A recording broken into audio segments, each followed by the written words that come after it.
one thing that I'm becoming a little worried about with our elementary school is that the teachers aren't being allowed to do the performance that they want to do, to teach the way that they want to teach.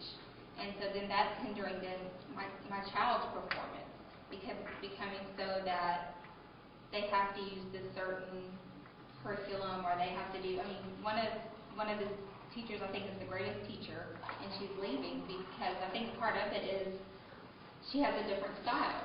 But her style was awesome for my child. I mean, Benjamin did amazing. And that's what I'm worried about, is that you can get great performances from those teachers if they're allowed to perform the way that they believe in performing. So.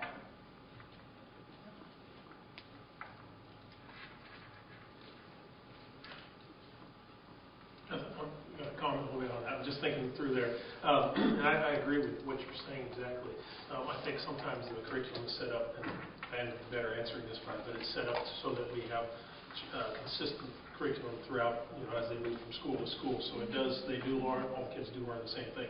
But along the same lines that you're saying, one of the things I'd love to see in the future is more individualized curriculum for each kid, because we have some kids who excel in certain areas and some in others, and it'd be nice to, I know we have the 4x4 now, with the sciences, math, and English and social studies, having all that every year, and so it's making it tougher for kids to be able to take other classes extracurricular or in order to do all that. And that's good, but it'd be nice to be able to individualize a program for each kid to take them to their greatest heights in whatever area they're strongest in. And sometimes I think we fall away from that a little bit. And I don't think it's so cool for a teacher to have to be so concerned about, are they getting in everything, in that text or whatever. I mean, if they're focused more on what these guidelines say they have to do than focusing on teaching my child and being there with my child. Do you see what I'm saying? Because sometimes it looks like there's just so much on their plate as far as,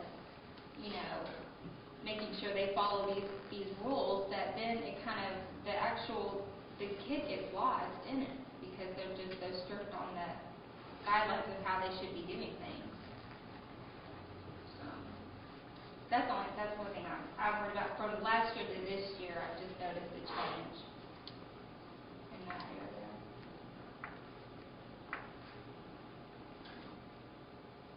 Well, the texts are given to us by the state, and it's not an option whether we abide by the text or not. Mm-hmm. That's what we're charged to do. Well, and we're not at that level yet.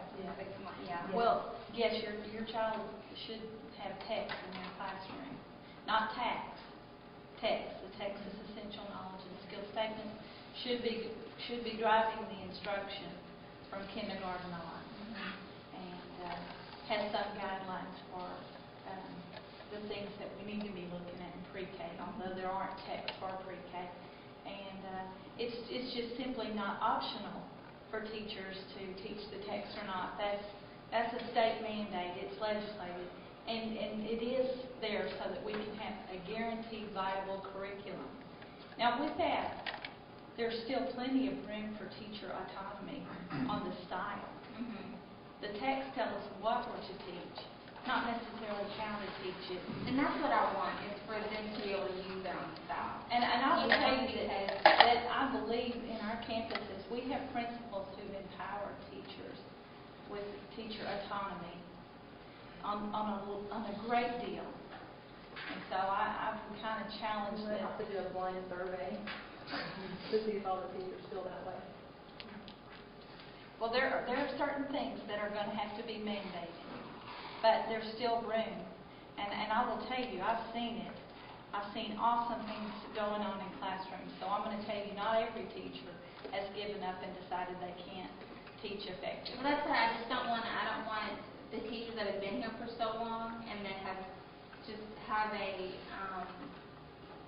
a reputation of being such a wonderful teacher, and then for everything to become so structured and for them to get beat down.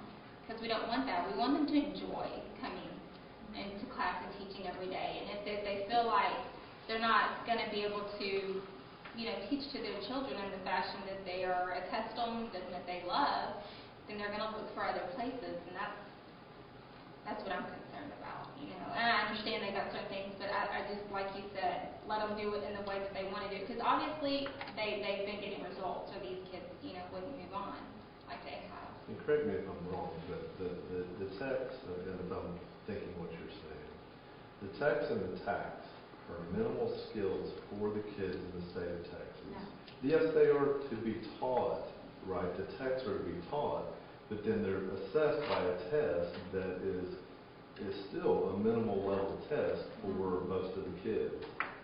And so if you teach the text and then you step up above the text, as far as I know, that's what's been the strategy in GRSB as long as I've been here. The teens was a basic level skill test. Tax is same not. thing. Well, I would, you know, taking a look at those tests, they're not minimal skills in my opinion. They're not. The minimum to graduate. It's minimum to grad. But they're not a minimum skill test. They're very challenging. They're very rigorous.